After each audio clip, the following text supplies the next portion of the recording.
Sean Mclaughlin. Every time I see you, man, you look more and more like Prince Charming. I swear to God. I think that's what people are kind of calling me now. So it's funny. I mean, you're a TV star now. I feel like when we first met, we have quite a bit of history, actually. I've known you for what, 4 years now? It's crazy. It's crazy. Time just flies by. But we actually met in New York because you were obviously working with my roommate at the time. But I kind of want to learn a little, before we unpack everything, I want to learn a little bit more about you, like how you got started and everything.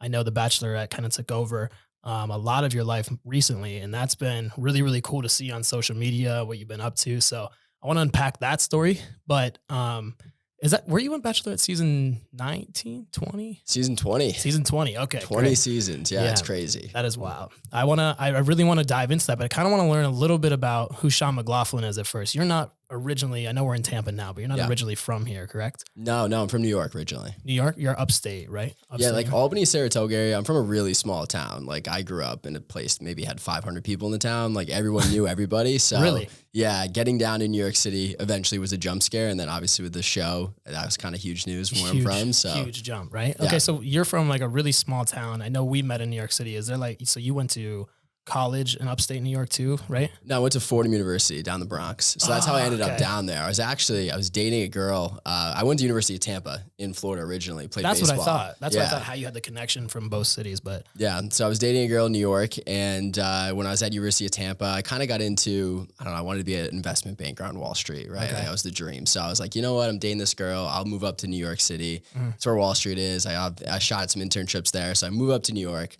We break up, and then I get an internship on Wall Street, and I fucking hated it. Yeah. So, life kind of changed when I got to New York. But yeah, I mean, the Wall Street aspect is just so dark. It's so, I was in the same industry. You know it, yeah. I was on the New York Stock Exchange for a while. It's just so dry. It's like, were you on Wall Street physically, like down in FiDi? No, I wasn't even on Wall Street. I had it was a massive investment bank. I think it was National Securities. So it was like pretty big, and they had like a satellite office in Midtown. So I got a chance to work there.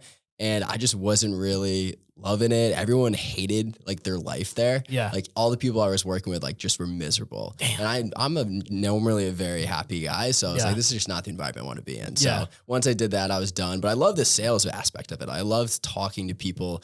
And that's kind of where I realized, I'm probably good getting into sales. Yeah, of course. That's what made the leap right there. Essentially, like, this is too dry for me. I kind of want to use my personality more so, right? Yeah. Kind of be more client facing. That's how like the Barstool thing happened. So like when I got to Barstool. Oh yeah, you worked at Barstool too, man. You've had a crazy life. My resume is actually pretty crazy. Yeah. And it all has happened like organically, like out of the blue. Like the Barstool thing, I met a guy at a bar, and he ended up working at Barstool, and he's like, oh, like, you're a great person to talk to. We're looking for interns this summer. I was going to school at Fordham University in the Bronx, so I could like work in Manhattan, then live in the Bronx because I already had an apartment. So I went into the office for an interview, and like they were looking for social media people, which like I'm apt enough to be able to do that, but it's not really what I wanted to do. I was like, I'm interested in sales as well. So they threw me into it, and I just kind of molded where I wanted to go. You do everything there, so like you're not stuck to one position. Oh, that's nice. So then I got to Barstool, and like Dave wrote that blog about me, which was crazy. So he did. I didn't. Oh my God. Yeah. So when I got there, most people that work at Barstool, right, like they handled the social media accounts for their college, university they're at. So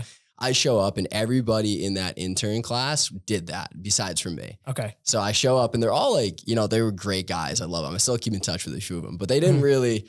They didn't necessarily, they looked like someone that like, did social media before it became like kind of hot. Like, before it was cool. They're just like, weren't like, I don't know, sound like a dick, but like, they just weren't like the best looking people. They were fine. They were great, but they're, I guess, seems compared to be like the people at Barstool seem a little off. Like some of them look a little different. Like, who's that guy? Big Frank. Like Frank Tate. Like their personalities, and they're great, and they're all great at what they do, but they just didn't, I guess they didn't look like me. I was kind of the oddball out. So like when I got to the office, Dave saw me, and like on camera they're doing the rundown, which is one of the shows they do, and he's like, who is this kid? Like, what are you doing here? He was like really like seriously, like, I can't believe they hired you. We don't hire people that look like you. And he wrote a blog, and it was like titled like Smoke Show Intern with a Face from the Gods. Like, who hired this fucking guy? Really? That's sick. You can still look it up. It's crazy. So that came back around when I was on the show too, which is wild, full circle moment. That's awesome, man. So what was your experience at Barstool? Was it more so just the internship? You said that you had your hands dipped in a couple different things, but you said that stemmed to go to sales. So what was the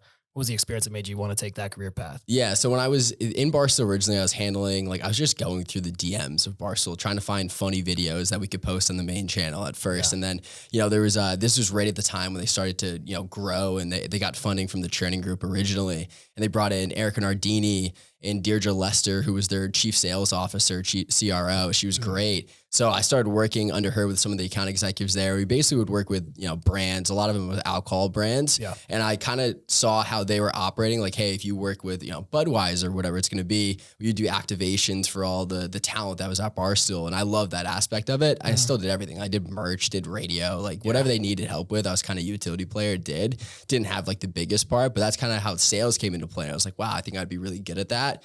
Ended up getting a job at the software company. I know Eric. And that's kind of where I got into like the SaaS and becoming, a certified salesperson, I guess. Yeah, for sure. Cause I know even from when I knew Eric, he was like, you should meet Sean. He kills it at the company. And you were always like telling me like sales is even better than investment banking. Like just saying, like, the money that you were making, just the opportunity within sales. So have you took the leap from Bright Edge, right? You went, sorry, not even to name drop the softwares that you work with, but the company you work with, then you went on to work at a different company, correct, down here in Florida? Yeah, payroll and HR software. We can name drop as Paycom. They're massive. So I came down there and started working there and loved it. Like really loved Paycom. It's a massive organization, Fortune 500 company, right? So I went from like a startup to a massive corporation, a lot of different things you have to adjust to, but my team in Tampa was amazing. And like, I then became in person. Like I was going out to meet with businesses face to face and talk to CFOs. And that was a new skill set that you have to learn. Like you can't sit behind a Zoom and like Google something they're talking about. You got to be pretty knowledgeable about what you're selling. And that taught me a lot within sales. And fortunately it was a grind at first, but I became, I kind of established myself there and like I was able to figure it out. And once you're at Paycom, if you can make it past a year, like you're in a really good spot. Yeah. And the money's pretty good. So it changed my life for sure. I remember you were telling me how much of a grind that the sales process is at first, because they don't really give you a lot of materials in sales. It's like you kind of have to like create your own almost like lead list, your own lead flow. Like you're kind of going out there and doing it on your own. When you work for a sales company, it's mostly base and then commission, which kind of scares a lot of people away because the base doesn't look so high, but there's so much more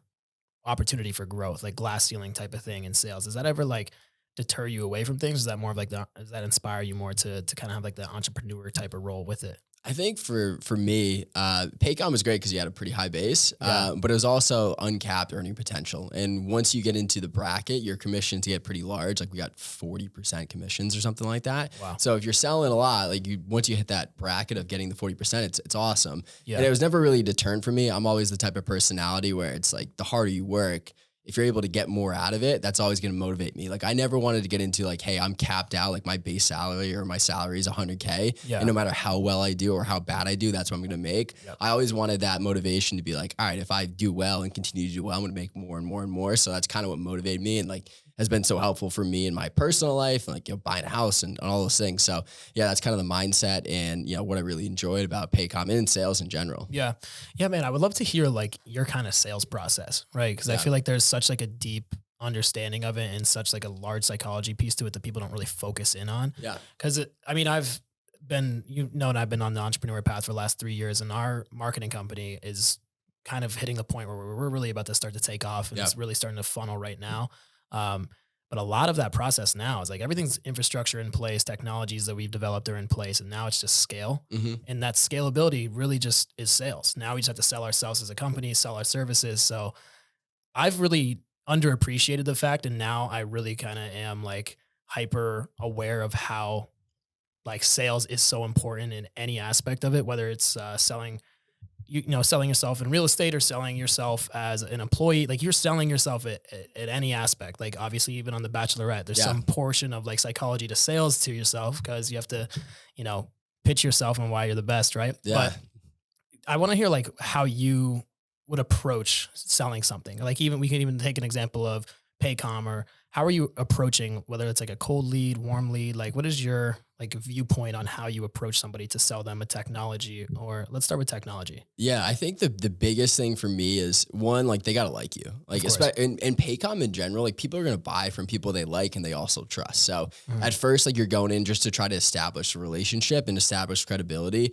in that industry. If you have to deal with so many different things, like you have to deal with payroll, healthcare, like time and attendance, like their time management systems, like everything like that goes into it, expenses. Like there's a lot of things that payroll touches that most people don't realize. So being able to really show your, I guess, intelligence in all those areas and be able to hold your own when you're going up against an executive, like that's the first thing. But they also got to like you. No one's going to buy from someone if they just don't like meeting with them. Like I would have I don't know, 6 or 7, maybe 10, maybe 15 meetings with a group Yeah. where I'm spending 30 minutes to an hour with them. By the end of that time, like Mhm. they're going to trust me. They're going to know me and they'll be like, all right, like I know who this person is. I trust that we're going to get a really great product and I'm going to get what he's selling to us. Yeah. It was also just delivering like the little bit of extra care after you sign. But like I always go into it, like you got to be personable. I think that's True. why people in sales go into sales. Like if they have a great personality and they can really connect with individuals, like Yeah. go into sales. And like, that's the first step because then they're going to be more apt to take a call with you. Mhm. First, if I get on someone on a call and you're selling something really great, like you're going to be able to generate interest that way. Mhm. And that's going to carry you on. Like what I do now with the employee retention credit, I work for a tax advisory firm. Yeah. The way it works, like if they like you and they get on a call, like chances are they're going to be interested in getting a pretty significant cash rebate Mhm. based on what happened during COVID. Yeah. So the first step is getting them to like you, then you get them on a call. And then after that, it's you're relying on your team because I'm not the one doing the calculation. Like I'm not the one doing that. I don't have a lawyer. I don't have a law degree. I don't have CPA. Like I have my team doing that, Mhm. but I'm kind of the face of the whole thing. So if they trust me, then they're going to trust the people they don't really see behind the scenes. Exactly. And it just works out a little bit better. Yeah. It's interesting because like I'm sure that what you see on the sales side and versus what I see on the sales side is so different because, and correct me if I'm wrong, it's weird to be like sold. Like it's almost like you kind of have to be, like you're saying, personable, because if you're kind of being like almost reading from a script, like most of these companies do, I feel like most people would shy away from buying from you. Totally. Right? Yeah. Totally. And if you think about it, I always go into sales. Like sales is a lot like dating. Yeah. Like truly. Like if you're on the one side of pursuing somebody, right? Like Yeah. they got to be comfortable. They got to want to talk to you. Like if they don't want to talk to you and they're not comfortable around you, like you're probably not going to go on a date with that person. The same thing from if someone's trying to pursue me, Yeah. right? Like if I kind of feel like they're like over pursuing me or pursuing me too hard or I'm uncomfortable around them, like I'm not going to go on a date with that person. Yeah. So I relate the same thing to like going out to try to get meetings. Like if they're comfortable around me and they like spending time with me, chances are they're going to hop on a call with me. Yeah. But also if I'm too heavy on the pursuit and like go, I guess like you can call it like love bombing them. Yeah, exactly. If you're love bombing them, they're not going to want to get on a call with you. So it's a lot of things in sales kind of parallel to like other life, which is pretty cool. Yeah. For the lack of a better word, it's almost like a turnoff if somebody's like really coming at you. And it's crazy because there's different tactics nowadays where I get millions, not millions, but thousands of emails all the time, like cold emailers. Cause that's like the big thing nowadays. It's like, hey Scott, understand you run an agency right now. Love what you're doing. They'll like try to like personalize it a little bit, but then they just like go right into, how about I can book you 10 more calls or bring $300,000 extra in revenue to your business right now? I'm like, how can you relate those numbers? Like, I know you're supposed to like sell them a little bit, but when you're telling me exactly what you're going to get from me without even knowing like the model, it's just like a turnoff because it feels like too much of a pitch, So and some people respond to that. Like you got to kind of know your audience as well. Cause like I'm the type of guy, if like, I actually like really appreciate the consistency and like, the determination, I guess you can call it, where it's like, I've had deals come my way because I just didn't stop emailing them. Okay. I'm like, hey man, like I've sent you 100 emails. Like you haven't hopped on a call. Like I wouldn't be emailing you if I didn't think it's gonna be worth your time. Like what's going on? And after 100 emails, the guy's like, you know what? I appreciate, the relentlessness that happened. Like, hey, I'll give you 30 minutes or 15 minutes, whatever it's going to be. But then there's people that will never respond to an email and will never get on a call with you, no matter if you emailed a million times. And like, that's the game you play. It's a numbers game at the end of the day. Of course. Yeah. You're never going to land 100% of it. It's even if you can get like 5% of those people on a call, but it's interesting because I feel like we're the same way as like, once it's right in front of you on a call, it's almost like you won the game almost, right? Because like, then you have the personality that you can run with, but the hardest part is always getting them on the call, interested, that kind of thing. Cause I feel like it's every industry, but okay. So you talked about the tax credit thing, right? That's your new job. So you went from Paycom to the tax credit side of things. Yeah. What was that jump like? Cause I know there was a little in-betweener, which is like the main event of what I want to get into. Was there like a little, like not conflict of interest, but like kind of like time management thing when you got recruited to go on the Bachelorette when you were with Paycom, or is that like the reason for the jump, or was it just a better opportunity? So with Paycom, I'd worked there for over 2 years and they let me go on the first, like the Bachelorette. They were kind of cool with it. So that was pretty cool because you come off the show and it's like, I want to be able to pay my mortgage. Like I have bills to pay. So like having that come after was pretty nice. But the thing is with Paradise, it films like a month after I got sent home. So like going back to the company and being like, hey, like round two, like I want to do another show. They weren't okay with it. And I understand because like they're going to give me special treatment and let me take, multiple weeks off. and then other people like aren't getting the same adjustment. And there's 8,000 people there, right, that Yeah. work at the company. So I totally get it. So I knew going on Paradise, I wasn't going to be able to work for Paycom any longer. Yeah. And that was kind of the sacrifice I had to make. But through my network and through just, you know, being in sales for a decent amount of time, I had connections built where I was like, hey, I might be looking for a job here. Like, are you guys hiring? And I had worked with this girl, Lauren Ginsburg, she actually worked at Bright Edge with us, with Eric. Yeah.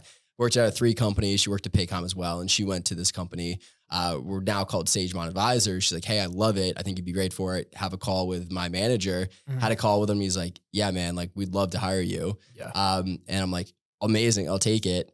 I also have to go do this thing where I have to film a reality TV show. Are you okay with that? He's like, yeah, go for it, man. Yeah. Damn. So, I mean, I guess I kind of want to, we should just get right into it. Like, I want to talk about, since that's kind of like the difference of time. So from Paycom to The Bachelorette season 20. Yeah. Bachelorette season 20, Charity lost in season, which was amazing. Like truly the best experience. I'll kind of go in from the top, kind of how it all started. Yeah, I was going to say, right? how did you even like, was it just like an interview type of thing? Like how did that process even go from? Yeah. So my old coworker at Paycom nominated me. I ended up getting a call almost about a year ago, actually, from an LA number. And I don't know anybody in LA. So I actually didn't answer. I went to voicemail, and the voicemail was like, hey, this is so-and-so calling from The Bachelorette. Like we got an application from so-and-so, like we looked at your Instagram, we think you'd be great. Do you want to have a phone call? And I was like, called him back. I was like, you guys like trying to steal my credit card information. Yeah. Sounds a little scammy. Yeah. So one thing leads to another. I ended up going through like this crazy interview process. It took a long time. And like, it's so many steps. You get psych evaluation, blood tests, like, you know, everything, in-person interviews, Zoom interviews, you're doing photo shoots, you're sending them videos, like just trying to give them an idea of like who you are as a person. And like, would you be a good fit for the show? Yeah. Ended up getting, signing on to the cast. And the way it works is like, you're not on the cast until you show up at the mansion. Like once you're there night 1, you're on the cast, but like they could theoretically cut you at any time. I've heard that. Yeah. I've heard somebody was going to be, I knew a girl that was on The Bachelor. Yeah. And then she was on, but then she ended up getting replaced by somebody else. Yeah. Like, So before it even started. They always release, like at first they'll put Facebook, like the cast, like preliminary cast. And there's always like people that get cut before they actually go to the mansion. So I show up to LA and told Paycom like, hey, I'm going to film The Bachelorette. I might be gone for 4 days. I might be gone for like a month and a half. I have no idea. Like it just depends on, you know, how far I go. Do I have a connection with this girl, with Charity, and all these things. So I go to LA, they put you in a hotel for, you know, a decent period of time, just to like, they have to do a lot of stuff before you actually go and film, right? You're doing interviews, you're doing, you know, social media stuff. And then night 1 happens like, hey, tonight's tonight, like put on your suit. So they're like, be ready at 6 o'clock. And I'm so like, it's like quick. It's quick, right? So I'm putting on my suit. I'm ready. I'm all excited. Like this is the first night. I'm actually hyperventilating. Like it's pretty crazy. And 6 o'clock comes, 7 o'clock comes, 8 o'clock comes, 9 o'clock comes, 10 o'clock comes, 11 o'clock comes. I'm freaking out. I'm like, am I not going to go? Like what's going on? Yeah. And really there's a lot of moving parts. Like they were just trying to get things set up. Like it takes a long time to film, 25 limo entrances, and you know, the lead is doing and Charity's doing interviews in between them, and like, you know, doing breaks, all these things, right? So I show up to the mansion, it's 12:30 at night. Damn. I hadn't had a single drop of alcohol yet, and I'm so nervous. I remember like pulling up in the limo and I'm seeing Charity, and I am like, can't even speak words. I'm in the limo with like a great group of guys, and I'm like shaking, and thankfully it was cold in LA at that point. So I'm like, oh, I'm just a little cold. I'm a Florida boy, so you know, can't deal with the cold. But I remember getting on a limo, and like somehow by the grace of God, I was able to get words out, and it actually went okay. But that was like my first iteration into it. I'm like, oh my God, I get to the mansion and I'm here. It's crazy. Was that first take? First take, that's all you get? Yeah, no, it's real. Like people are like, oh, like you have to redo stuff. Like not really, like not stuff like that. Like you're not redoing the limo entrance. Like, oh, go back in the limo and redo it. No, you're not redoing stuff like that. I remember watching the first episode. I was like, I just gotta watch this. And then you were probably what, like 18th, 16th, something that like further back getting out of the limo. I was like, where's Sean? I was like, oh, I think we're the last limo. Like we were the last people to get to, I got to the mansion. Like there was already like 20 guys there. Yeah. Yeah. What's that like? Like the pulling up the mansion. What's the mansion like? Is it just like a house where you stay at, or? Yeah, no, you film like the first week you film in the mansion. It's a house. Like somebody owns it. Like somebody owns that house, and like they turn it into the Bachelor mansion when they're filming the show. So you show up, and like there's some rooms that are all production, right? But like majority it's just living area where you're just hanging out and like doing what you normally do. But there's cameras everywhere, so they're just filming you. Yep. So I showed up, and there's 20, like the most, first off, everyone's tall. Like everyone's like 6'4". Yeah. And like I'm not a small guy, I'm like 6'1", but I show up to the mansion, I have guys like Xavier and Dot, and Xavier's 6'6", Dot's 6'8". Those guys were huge. like I always found myself like standing next to them. I'm like, guys, come on, just like let me stand next Yeah. to Joey, who's like 5'11", Yeah. 6 feet. So, but everyone's really good looking. Everyone's a really personal person. And like you get a little bit self-conscious. Like Really? not many times are you going into a room where it's like 25, like really great looking dudes, really funny, all personable, like Yeah. all have this same style of a personality that, you know, it's almost like you're the same person. You look so different, but you're the same person. Yeah. So we get along really well, but it's a very intimidating environment. Yeah. I mean, that's kind of like a pat on the back to the casting crew because it's like you're really looking for those types of people. So Yeah. if you're like, it's almost like you're not looking in a mirror because everyone looks different, but same personality type of feel. And there's like nuances to everyone's personality, but it was just a really great group of guys. Like they Yeah. casted Charity season so well. Like Yeah. they're some of my best friends now. Like I they're was gonna say people that. you want in your life. Like I was gonna say, I truly, just saw yeah. you at a concert the other day and you're with somebody. Yeah. Like from was he on season 20 or was he Yeah, on it? two people. So James Pierce and Caleb, who's actually a WWE wrestler. He lives in Orlando. So they came out. We stay in touch. We have a huge group chat and it's so funny. Like Yeah. we all still keep in touch. It was really just like an amazing group of people. And I was very thankful that was the season I went on because I don't know if they're casting like that all the time. Like maybe they are, but like our season was ridiculous. Yeah, It was amazing. that's awesome. Yeah. It's cool that you can actually like develop relationships after the show gets started, like for friendship wise too. Yeah. So tell me a little bit about your experience on it. Like, Yeah. I know like just like showing up, you were anxious and everything, but once you were physically there, I remember calling you one time and you were like, that was amazing. That was like one of the best experiences of my life. And you were telling me about how like you like developed some really strong feelings for her. And I was like, really? Yeah. Like I personally, I was like, isn't this like all a TV show and script? You're like, no, man, you really are like in it. And I was like, I want to hear like firsthand perspective because we never even had a conversation about it. So I'd love to hear your perspective. Yeah, I showed up and I was single for 6 years going into it. So I was like, yo, hopefully like we get along, like hopefully we have a connection. But at the end of it, there's an engagement. So you're always like, all right, that's at the end. Like, how do I take these steps to like make sure I'm ready for that if the time comes? And like I wasn't expecting connection. Thankfully, like we did. Like Charity's the most amazing person. She's great. Yeah. So like going into it, like you kind of get into this whirlwind experience where like, oh my God, like I'm starting to feel things. It was really cool. And I separated the two. So you have your experience and like your connection with the lead. And then you also have your experience with the guys. And like, for me, hanging out with the guys was some of the most fun times I've ever had. Like you're in a mansion in LA, the bar is open. You can drink whatever you want. You have whatever you want at your fingertips and it's like a frat house almost. I was going to say that. Yeah. But it was super cool because you had that relationship. Then you're also building a relationship with the lead at the time. And like, that was like a really, it takes a while for you to kind of have the mindset coming off it, like going back to reflect and be like, okay, like obviously like I think Charity and Dotton who ended up together, like meant to be together. Like that was so cool for me to see coming off it. Cause you get to view it back and like knowing what was going on and knowing who Dotton is as a person and kind of getting a feel for who Charity was, like seeing that love story was amazing to watch. Really? Like so thankful that they had that. Cause like, that's how it's supposed to end. But like each time you watch it back, it's a little bit different. So once I got removed from the situation and then got a chance to reflect on it, all I could keep thinking about was like the experiences I had. Like they were so cool. Yeah. Like it's unlike anything I've ever done.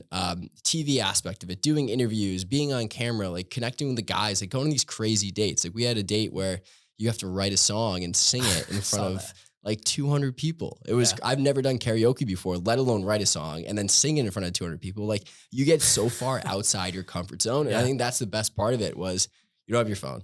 You're not watching TV. You're there. You're very present in the situation you're in. And I think as a result, you do have amazing experiences and you just create like the best friendships out of it. Yeah, that I was cool. gonna say, like if you're like really present with no phone, no distractions, nothing, it's like you really are physically there. And going back to the cast, it's like guys that are just like you. So I feel like the friendships and the bonds that you probably create at that aspect is like probably unbreakable, right? It's almost like you're still together now, right? Yeah. That was the thing coming off it because you can't see each other. Like everything's got to be under wraps after you get done filming. So like we couldn't really hang out together. Yeah, because we filmed in March and April and this didn't air until the end of June. Oh, so you couldn't even. Yeah, you can like if you wanted to, but like I really didn't until like the season premiere. I went up and hung out with my friend John B in New York. But the thing is like you have to keep it under wraps. Like you don't even get released as a cast officially until like I think a month before the premiere. Wow. So you got to keep it secretive, but you always have that group chat going. You're always staying in touch. And then even as it's airing, like you're texting each other when the episodes are airing. You're like, dude, I can't believe you said that or you did that. Cause like you don't see everything when you're filming. For sure. Do they ever like take edits from like different times? Like, does it ever like, you know what I'm saying? Yeah, Like, yeah. I mean, they can't like it's a TV show at the end of the day, and the sure. thing Yeah, is it's like entertainment. everything. I separated the two, like where it's like, hey, I know how I felt, I know how it was going through it, but I also know that there's a TV show at the end of the day. Yeah. So, but I think for the most part, like they get the story right. Mhm. Like, there's not very many instances I can think back to where it's like I don't remember that or like Yeah. it was like that. I think they get the story right, and they do a really good job. And ultimately, at the end of the day, it's a love story. It's about Yeah. finding love, and like our season had that. It had Yeah. like the perfect ending. Was it weird like seeing yourself on a TV like that? Yeah, it was super weird. Like Yeah. the entire thing, like when I first watched it, I'm like, I've never even seen myself kiss somebody. So you're seeing Yeah, that. that's weird. I was crying, like I saw every emotion out of me, like mad, laughing, like everything. So you Yeah. never see that. It was a very unique experience, but then you get used to it. Yeah, So you're it trying was to like perfect yourself. You're like, all right, I'm not going to do that anymore. yeah. I mean, there's some things I do. I'm like, dude, stop doing that. Yeah. Like just cringing myself out. And I don't think anyone notices it, but I do now just because like it's Yeah. me. But yeah, it's funny. How long were you on the show? You were like one of the top final contestants, right? Yeah, You it were, was like, down in the final 6. So I ended up getting sent home right before hometown. So like my hometown date was already planned, which was like really cool. Yeah. But I Ah, got sent damn. home right before hometowns. I know. Damn, It's were been you- fun. Can you talk about what you were about to do? Yeah. So I had it all planned out. I'm like I said, I'm from a really small town. I grew up next to like a buffalo farm. So I was gonna go back to my hometown and like we were gonna have it at my aunt's house. I was gonna have all my family there, and I have a huge, like really close family. So we we're gonna go spend the day with them, then go have a nice dinner date afterwards in downtown Troy, where I'm from. But it was all planned up, and like my mom was setting it up because I wasn't able to talk to her. So like she's talking to like my producers that are kind of setting up the date, and then obviously it didn't happen. But you know, it was I think it was at that point I think it was like my time to go. Yeah. Right. Like I think looking back, like you see all the connections developing, and that's weird because you have like you're all dating the same girl, but like For I think sure. it was not my time. My time was then. Yeah. That's interesting. So it's like really real time. It's like you never know if you're going to get voted off or like there's no like it's real time. Yeah. I mean, like that was like I thought like I'm going to hometowns next week. And then Yeah. like as you go through it and then watching it back, it was like clear. But like you kind of in this Okay. environment. But yeah, no, I think it's everyone. I think within our season there wasn't any like hey, like it ended the way it was supposed to go. Really? Oh, Yeah. that's good. Yeah. That's good. So how long were you out there? So you told Paycom 4 days, could be 20 days. How long were you actually out there? I was out there for about a month. Okay. Like no phone internet. I came back. I have a dog, like Yeah. my French bulldog Bane. So my roommates were watching him. But yeah, I came back and it was like it's weird because you're in that environment for so long. You got to adjust back, and like Yeah. when it ends, you're not like hanging around with the boys afterwards. Like Yeah. I didn't get a chance to say goodbye to any of my friends on the show. Like Damn. once I got sent home, like I'm You're in the gone. airport. I'm going back to Tampa. That's crazy. So then you get back into reality, and it's like, all right, I have a job, I have all these things, I have my dog, I have responsibilities. So like that takes a little bit to get back adjusted to, yeah. which is tough sometimes. But the show, they give you therapy. Like you can go therapy after the show. Really? And yeah, they do a really good job. For the most part of providing like aftercare, we call it, where it's Okay. like, cause it is a unique experience, right? Say it's very different. Yeah, watching yourself on TV, viewing, like you have the hate that comes from anyone that's on the show. Like you're never gonna please everybody. Of course. All Right, the like- comments you probably read and you're like, oh shit. So here's the thing: I've never had a bad interaction in person. Like now, I Yeah. get recognized quite a bit, but everything on social media, you're always seeing the negatives. Like if course. someone's like very indifferent about you, like yeah, he's probably a good guy, but like they're not tweeting out like "fuck Sean." Like the Yeah. people that really like have nothing better to do are just spewing hate on Twitter. Of course, always. And I think for me, it was like once I got a little taste of that, I was like, all right, like if I give these people anything, like it's not worth my time. Not at all. Right. And I They're have in the my comments relationships for a from the reason. show. Yeah. They're in the comments. They're on Twitter, like with not even their name or faces, like they're fake accounts. They're like just, Bots. bots. And, I kind of just like now I make fun of it. Like I'll play into it with Yeah, it. Like, it's kinda oh, like funny. you hate it because I referenced Ken one time. I'm going to say I look like Ken every single time now. Yeah. And like it becomes a joke. It's funny because like Yeah. even like on like the social media pages that I created for like my business and stuff, I had that personal Yeah. brand get like millions of views, a couple 100,000 followers, like that kind of thing. That was like all the comments are just so negative, no matter Yeah. what industry you're in. It's almost like they have like bot accounts just for hate. Yeah. But I mean, no publicity is bad publicity really at the end of No. the day. So And no one comes up to me in person like, yo, I didn't like you on the show. Like Yeah. everyone comes up like, oh my God, it's so great to meet you. And like I try to do a really good job of like if someone's coming up and saying hello and they know me from the show, like I try to talk to them for Yeah. as long as they want. yeah. Like, I really don't cut it off. Like if we're having a great conversation, I'll let it go because I know how big the show is. Like For people sure. have been watching this for the Bachelorette's 20 seasons. The Yeah. Bachelor is on their 28th or 29th season. So like Yeah.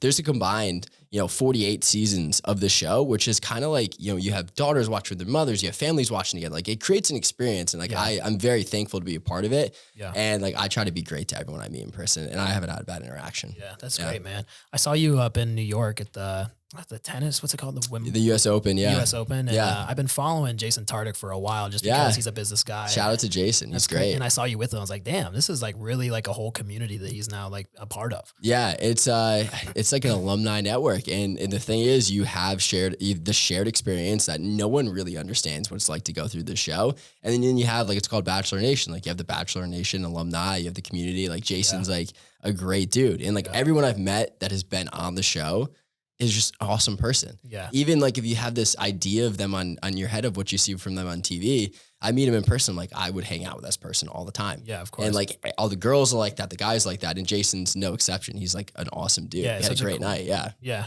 Yeah. I saw that because I've been following him for a while. It's like, he's so knowledgeable in like so many aspects. He has a podcast himself, and he's just like, I don't know. I've just been like following him for, I don't know. He's just a great guy to follow. He has so many good, valuable things that he posts all over social media. And it's just fun to follow his life. And I was like, how the hell is like, it's just so cool how like everybody from each season like gives back and like stays in network with each other. Yeah. He lives and dies by the Buffalo Bills, man. It's so I funny to see see that him all on the time. Sunday, man. That's awesome. Yeah. Man. Are you, we didn't talk about Bachelor in Paradise yet. Oh yeah. That's the next one. So you came back, and then a month later you went to Bachelor in Paradise. What's that experience like? So when I got back from the show, I got reached out to by the Bachelor in Paradise casting team, like almost immediately. Two different? No, they're similar. Same. Okay. Like, they're connected. Like, it's not the same people casting, but it's, I had met one of the person casting Paradise when I was doing all my initial interviews for the Bachelorette. So they reached out to me and they're like, hey, like, we want you on Paradise. Like, would you be interested? And at first I was like, dude, no, like, I just got sent home. Like, I'm pretty distraught. I'm like trying to adjust my life. And then as time went on, and the more I realized, like, wow, I just had like the most incredible experience ever. Like, why would I give up a chance to have that again? So then I finally said, yeah, like, let's do Paradise. And then that's when Paycom faded, but that's when Paradise started, and like shipped me off to Mexico. Hell yeah. Yeah. It was so much fun. Not two bad vacations, LA and Mexico. Well, we went to LA, San Diego, Washington, and New Orleans for the Bachelorette. And then Paradise is all in Mexico. So that was like, you're not traveling, which is kind of cool, because like, nice. Traveling is great with the guys, but if you're going international, like, having to go travel, get in different time zones, and then wake up and film, like, that's tough. Like, Paradise, you're just there. You're existing on this beach and they film it. Yeah. What was that like? What was that experience? It was good. I mean, I had a blast in Paradise too. I really went into Paradise thinking like, all right, I could like find my person on this show and I'm going to leave with someone. And I really did want to leave, whether that was engaged or in a relationship. It just didn't work out it didn't work out for me there. Like, I don't think my person was on the beach, but again, it made such amazing friends. Like, I had a great time. Like, it's very fun.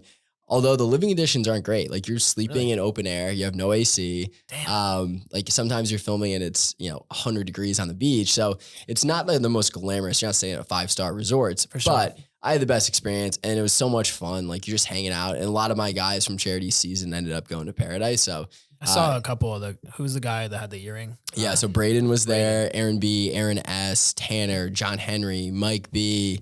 I see quite a few. I think it was like almost all Charity's guys, which is great because it's your friends, right? Yeah. So it wasn't weird like going there and meeting a bunch of new people. It's kind of cool because like everybody has like their own like demeanor, like characteristic on each show, and like wasn't I forget his name, right? Braden, you said? Yeah. He was almost like the villain of the show, kind of. Yeah, not really a villain, but like he was just like one of the things. And Braden like himself is like great dude. But I think like he's just like unintentionally destructive sometimes, like where he'll like get himself in situations and he's like it blows up in his face or like blows up for people around him. But he's not a bad person. Like, so he was there and he's a great personality. He makes unbelievable TV. Like he's fun and entertaining to watch. Like I love watching him on television, but I think just unintentionally destructive sometimes. Yeah. And he would probably agree, like, yeah, man, like totally. That's awesome. How long were you on the island? Oh my gosh. I think it films in total for like a month. I was there like half the time. I was on 5 episodes out of 10 that we had. Yeah. Okay. Yeah. And then you came right back here, and then you're still working tax credit, right? Yeah. So when I came back, I probably had about 2 weeks off before I started a new job. And then like I was traveling. I went to so many cool places. After Mexico, I went on like a 2-week vacation because I had 2 bags packed, and I was like, I didn't have any. My dog was with my mom in New York, so I didn't have to come back for that. And I was like, all right, I went to LA for 5 days, saw a Dodgers game. My buddy plays for them. So I saw him pitch. And then I went to Tahoe and spent some time with Aaron S. So like, I just would travel the country, was going to go to Oklahoma. And then they got hit with the tornado. There's supposed to be a tornado. Because my friend plays in the Dodgers organization as well. And he played in AAA in Tulsa, I believe, or Oklahoma City. So that trip got cut short. And then I went up to New York to watch the premiere with John B. So I just traveled a lot after that. Damn, and man. then went out to LA for training for the new job. It's crazy how much has happened since the last time I've even seen you. It's like your Yeah. whole life has like been, but it's happened so fast. I remember you were Yeah. texting me and you're like, "Hey, come to my housewarming party." And next thing you know, I missed the housewarming party because I Yeah. think I went back to New York or something came up. And then like a week later, you're like, "Hey, I'm going in on the Bachelorette." Yeah. Out to LA. I'm like, Jesus. Like, and then you're next thing you know, now all this has happened to you. Yeah. It's crazy. I look back at this year and it was pretty crazy. Like 2023 for me, like totally just changed Changed your life. everything. Like the last 6 months itself, like 2 TV shows, watching them back, like all this new friend group, traveling so much, the new job where I got a chance to see the country, like everything changed this year. And this was just insane. I still reflect on it. Be like, wow, like, is this real sometimes? You gotta create one of those like recap videos of 2023. Yeah. Like, There's gonna be a lot of like peace sign photos, but it'd be like an hour long of everything. So now what, man? Like you traveled a lot this past month, right? So you were all over the country just for your job, right? I'm usually good at like reciting where I've been. All right. So I went to, in like the month of October, I started out in Kansas City. I went to upstate New York. I went to Lancaster, Pennsylvania. I went to New Hampshire. I went to Boston. I went to Tahoe, came back, went to Nashville, came back, and then I went to Vegas and then Chicago all in October. And then I went to Chicago and Vegas in November. So I've been all over the place. I also went to cool spots like, Roanoke, Virginia, Grand Rapids, Michigan, which I would never go to normally, but the job I'm working now, like sends me these places that are sometimes a little bit remote. So I've done more travel this year than I ever have in my entire life. I love it. It gets old sometimes, but it's been a really cool experience. Just say you bought a house and now you have to not even live in it. You're just all over the map now. I think